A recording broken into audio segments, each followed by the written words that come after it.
Mari kita bersatu hati di dalam doa. Bapa kami yang ada di dalam kerajaan surga yang kami sembah di dalam nama Tuhan kami Yesus Kristus. Pada saat ini kami datang di hadapan Tuhan. Kami bersatu hati, merendahkan diri kami memohon kasih karunia-Mu yang mengurapi kami. Kasih karunia-Mu yang memberikan hikmat kepada kami, memberikan kepada kami pengurapan supaya apa yang kami katakan, yang kami sampaikan itu datang dari hikmat Tuhan. Dan hamba berdoa, mari Tuhan Engkau jamah hati dan pikiran kami, biarlah firman-Mu hari ini menerangi kami supaya kami dapat hidup memuliakan Engkau. Di dalam nama Tuhan Yesus kami berdoa. Haleluya. Amin. Shalom Alaikum, BCM Hamasya. Saudara-saudara yang dikasihi oleh Tuhan, pada minggu ini tema kita ialah menyelesaikan hidup dengan baik. Eksposisi teologis Rasul Paulus dalam 2 Timotius pasalnya yang keempat ayat 6 sampai yang ke-8. Satu tinjauan tekstual, biblika, distribusi teks dan signifikansinya bagi kita yang percaya pada masa kini. Mari kita membaca. Mengenai diriku, darahku sudah mulai dicurahkan sebagai persembahan dan saat kematianku sudah dekat. Aku telah mengakhiri pertandingan yang baik. Aku telah mencapai garis akhir dan aku telah memelihara iman. Sekarang telah tersedia bagiku mahkota kebenaran yang akan dikaruniakan kepadaku oleh Tuhan, Hakim yang adil pada harinya. Tetapi bukan hanya kepadaku, melainkan juga kepada semua orang yang merindukan kedatangannya. Saudara-saudara, ada 4 tipe orang yang mengakhiri hidup dan karyanya di dalam dunia ini. Yang pertama ialah finishing well. Yang kedua, finishing so-so. Yang ketiga, finishing bad. Yang keempat, finishing worse. Dan juga ada 7 hambatan orang untuk finishing well menurut Dr. Bobby Clinton. Yang pertama, jatuh dalam dosa seks. Yang kedua, salah menangani keuangan. Yang ketiga, kebanggaan. Yang keempat, penyalahgunaan power. Yang kelima, konflik keluarga. Yang keenam, stagnansi. Yang ketujuh, emosi yang terluka. Saudara-saudara, pembacaan kita hari ini dari 2 Timotius pasalnya yang keempat ayat 6 sampai 8 adalah garis besar kesaksian hidup Rasul Paulus kepada Timotius tentang keyakinannya akan kasih karunia Kristus, kesetiaan di dalam mengabarkan Injil Kristus kepada orang, dan pertanggungjawaban atas apa yang telah ia lakukan dalam seluruh hidupnya. Hal ini ia tekankan di ayatnya yang ke-7. Dan ini merupakan bagian yang penting bagaimana ia telah menjadi seorang penyelesai yang baik dalam hidup dan karyanya. Kita baca ulang ayat 7. Aku telah mengakhiri pertandingan yang baik. Aku telah mencapai garis akhir dan aku telah memelihara rahasia iman. Mari kita akan mulai masuk, saudara-saudara, pada uraian pokok pikiran di ayatnya yang ke-6. Kalimat yang mengatakan, darahku sudah dicurahkan, itu searti dengan Filipi pasal 2 ayat yang ke-17, dipakai Paulus dalam arti kiasan. Kita baca, tetapi sekalipun darahku dicurahkan pada korban dan ibadah imanmu, aku bersukacita dan akan bersukacita dengan kamu sekalian. Saudara lihat, kalimat darahku dicurahkan pada korban dan ibadah iman. Dalam teks ini, Rasul Paulus sedang berpikir tentang kematiannya yang sudah dekat dengan sebuah korban persembahan demi orang-orang Kristen yang percaya dan demi iman Kristen mereka. Seluruh kehidupannya merupakan satu bentuk korban yang dipersembahkannya kepada Tuhan. Itulah sebabnya Kalau kita bandingkan, hal ini ditulisnya juga kepada jemaat di Roma dalam Roma 12 ayat 1. Karena itu saudara-saudara, demi kemurahan Allah, aku menasihatkan kamu supaya kamu mempersembahkan tubuhmu sebagai persembahan yang hidup, yang kudus dan berkenan kepada Allah. Itu adalah ibadahmu yang sejati. Nah, kemudian kita melihat kalimat yang lain yang mengatakan, kematianku sudah dekat.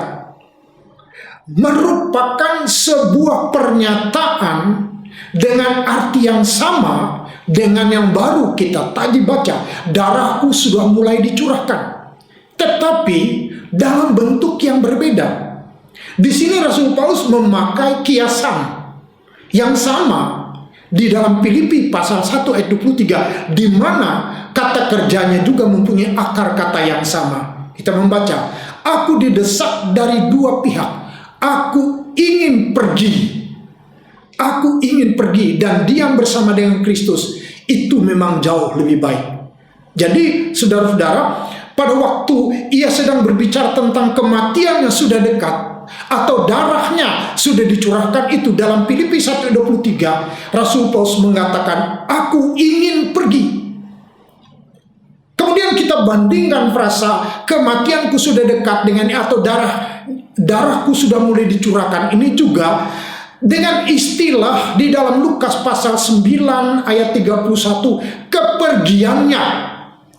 Atau di dalam 2 Petrus 1 ayat 15 dikatakan di situ kepergianku, yang berbicara tentang kematian dengan gambaran yang serupa. Mari kita baca Lukas 9 ayat 31. Keduanya menampakkan diri dalam kemuliaan dan berbicara tentang tujuan kepergiannya yang akan digenapi di Yerusalem. Saudara, di sini Musa dan Elia sedang berbicara kepada Kristus di gunung kemuliaan tentang bagaimana kematiannya yang sudah dekat dengan istilah kepergiannya. 2 Petrus 1 ayat 15, dan aku akan berusaha dengan segenap upayaku untuk membuatmu tetap mengingat semuanya ini setelah kepergianku. Petrus menggunakan istilah kepergianku. Saudara, di ayatnya yang ke-7 kita akan melihat bagaimana pokok pikiran Paulus tentang rahasia keberhasilannya. Diungkap dengan 3 pernyataan. Aku telah mengakhiri pertandingan dengan baik. 1. Aku telah mencapai garis akhir. 2. Dan aku telah memelihara iman. 3. Dia mengungkapkan tentang rahasia keberhasilannya untuk menjadi seorang yang menyelesaikan hidup dan karya dengan baik. Dengan kata lain, finishing well. Saudara-saudara, mari kita lihat pernyataan pertama finishing well di ayat yang ke-7 ini. Aku telah mengakhiri pertandingan dengan baik. Pada peristiwa ini, bagaimana Rasul Paulus mengakhiri hidupnya dengan baik. Perhatikan di situ ada kata pertandingan. Artinya bukan sekedar mengakhiri, tetapi melalui suatu proses yang dinamis. Jadi bukan sekedar mengakhiri, karena di situ ada kata pertandingan olimpiade. Artinya ia tidak sekedar hanya mengakhiri, tetapi melalui sebuah proses yang dinamis, yang kalau diinterpretasikan dengan kata lain, Filipi pasal 1 ayat 30, Kolose 2 ayat 1 dikatakan di situ pergumulan. Kalau dikatakan di dalam 2 Tesalonika 2 ayat yang kedua dikatakan itu perjuangan. Kalau dikatakan dalam Ibrani 12 ayat 1 di situ adalah perlombaan.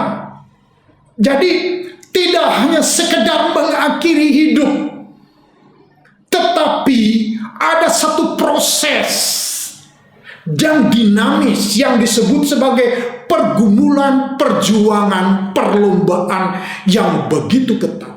Bagi Rasul Paulus, apa apa yang dialaminya bukan sebuah pergumulan, perlombaan, perjuangan yang suram, namun merupakan sebuah proses pertandingan yang menuntut perjuangan dan kerja keras, visi dan kesetiaan, serta iman dan doa yang kuat.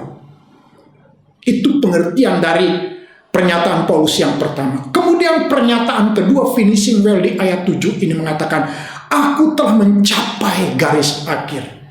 Frasa yang mengatakan aku telah mencapai garis akhir itu berarti sudah menang dalam satu perlombaan, yaitu satu perlombaan yang ditetapkan Kristus. Jadi perlombaan ini bukan sebuah perlombaan apa maunya peserta, tetapi sebuah perlombaan yang ditetapkan oleh Kristus. Mari kita bandingkan Kisah Rasul 20 ayat 24. Tetapi aku tidak menghiraukan nyawaku sedikit pun, asal saja aku dapat mencapai garis akhir dan menyelesaikan pelayanan yang ditugaskan oleh Tuhan Yesus kepadaku untuk memberi kesaksian tentang Injil kasih karunia Allah. Saudara-saudara, ketika saudara-saudara mengingatkan Rasul Paulus bahwa bagaimana dia akan ditangkap, bagaimana dia akan dipenjara oleh karena nama Kristus, Rasul Paulus tidak peduli. Karena memang pertandingan itu ditetapkan oleh Kristus. Sebab itu dia berkata, asal saja aku dapat mencapai garis akhir, finishing well, menyelesaikan pelayanan karyaku, tugas yang diberikan oleh Tuhan kepadaku untuk memberikan kesaksian tentang Injil Kristus Yesus. Kita melihat pernyataan ketiga dari finishing well di ayatnya yang ketujuh ini, aku telah memelihara iman. Kata memelihara iman yang dimaksudkan bukan hanya menjaga, melindungi, membela Injil dan mengabarkan Injil, tetapi setia di dalam iman sampai mati. Mari kita lihat Wahyu 2 ayat 20 sebagai perbandingannya. Kita tidak baca kalimat yang awal, tapi kita baca kalimat akhir. Hendaklah engkau setia sampai mati, dan aku akan mengaruniakan kepadamu mahkota kehidupan. Saudara-saudara, mari kita melihat distribusi teks ini dan signifikansinya bagi kita yang percaya pada masa kini. Yang pertama, distribusi teks ini dan signifikansinya bagi kita. Kristus adalah seorang penyelesai. Kita bandingkan Yohanes pasal 17 ayat yang keempat. Aku telah memuliakan engkau di bumi dengan jalan menyelesaikan pekerjaan yang engkau berikan kepadaku untuk dikerjakan. Saudara, di sini Kristus mengatakan bahwa dia adalah seorang penyelesai. Itu sebabnya ketika Yesus di kayu salib dan ketika ia menyerahkan nyawanya untuk melaksanakan tugasnya sebagai orang yang menanggung dosa manusia, dia berkata tetelestai, artinya sudah selesai. Dia adalah seorang penyelesai yang baik dalam hidupnya. Yang kedua, distribusi teks ini bagi kita signifikansi. Jika kita tidak menyelesaikan dengan baik, maka akan ada orang lain yang menggantikannya. Wahyu 3 ayat 11 mengatakan, peganglah apa yang ada padamu, supaya tidak ada seorang pun yang akan mengambil mahkotamu. Dengan perkataan lain, panggilan pelayanan hidup kita bukanlah sekedar undangan, melainkan juga sebuah perintah, termasuk untuk menghadap Hakim Agung. Dan kita akan mempertanggungjawabkan apa yang telah kita lakukan dengan hidup, waktu, talenta, dan harta milik kita. Saudara, perumpamaan Kristus yang mengungkapkan hal ini dengan begitu jelas. Dengan begitu jelas.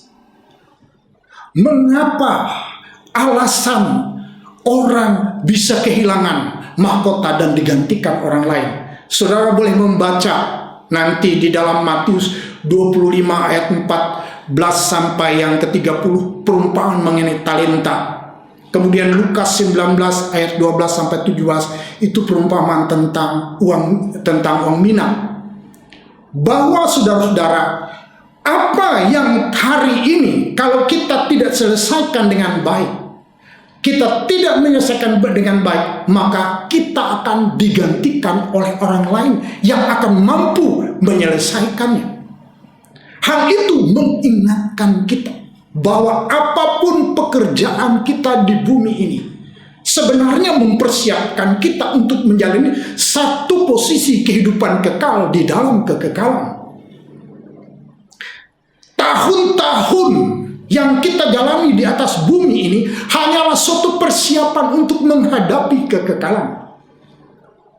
Saudara, bahkan pekerjaan-pekerjaan sekuler kita pun ini meningkatkan kualitas rohani di dalam diri kita, memerintah bersama dengan Kristus. Jangan dianggap remeh pekerjaan sekuler kita. Contohnya Musa, sebelum ia dipanggil, saudara, 40 tahun dari usia 0 sampai 40 dia dididik di dalam lingkungan kerajaan Mesir yang pada waktu itu adalah sebuah negara superpower pada masanya.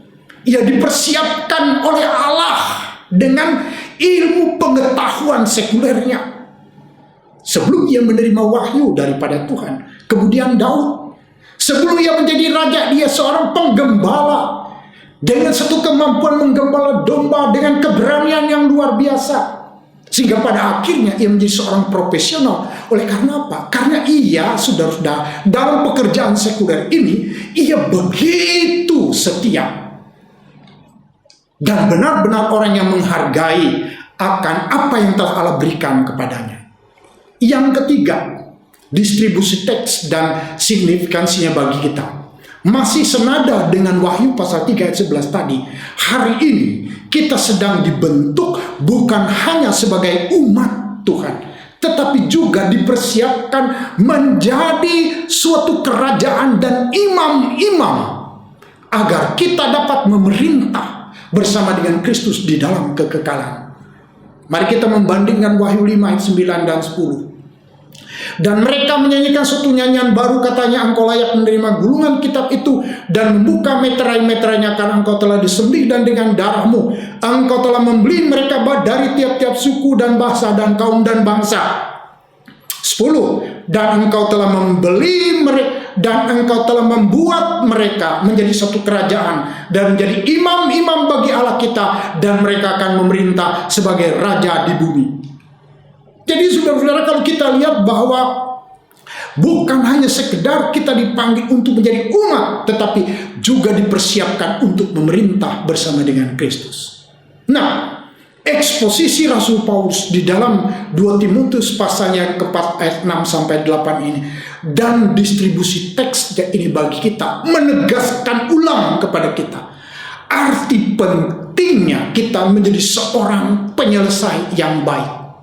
Penekanannya juga bukan sekedar kita masuk surga, tetapi kita turut ambil bagian di dalam kodrat ilahi dan menggenapi rencana-rencana Allah bagi hidup kita mulai dari masa kini, yang artinya ada sebuah sasaran untuk dituju, ada sebuah pertandingan untuk dimenangkan, ada sebuah upah untuk diraih, ada sebuah harta warisan untuk diperoleh. Dengan perkataan lain, bahwa penggunaan waktu, tenaga, talenta, harta kita bergantung secara unik pada bagaimana ketajaman visi rohani kita. Pada ketajaman visi rohani kita. Bila tidak memiliki visi rohani seperti yang dikatakan oleh Rasul Paulus ini, saudara, maka banyak orang Kristen akan mendapati di akhir perjalanan hidupnya bahwa ia telah meleset, mengabaikan atau menyimpang dari tujuan utama. Oleh karena itu, marilah kita menjadi seorang penyelesai yang baik seperti yang dikatakan oleh Tuhan hari ini. Amin untuk firman Tuhan. Kita berdoa. Bapa kami yang ada di dalam kerajaan surga, yang kami sembah di dalam nama Tuhan Yesus Kristus, mari saat ini Tuhan, Engkau Tuhan memberkati akal budi, hati dan jiwa setiap anak-anak-Mu. Dan biarlah kami Tuhan benar-benar menyelesaikan hidup kami ini dalam perlombaan, pertandingan, perjuangan. Oleh pertolongan-Mu kami akan dimampukan. Dalam nama Tuhan Yesus kami berdoa. Haleluya. Amin.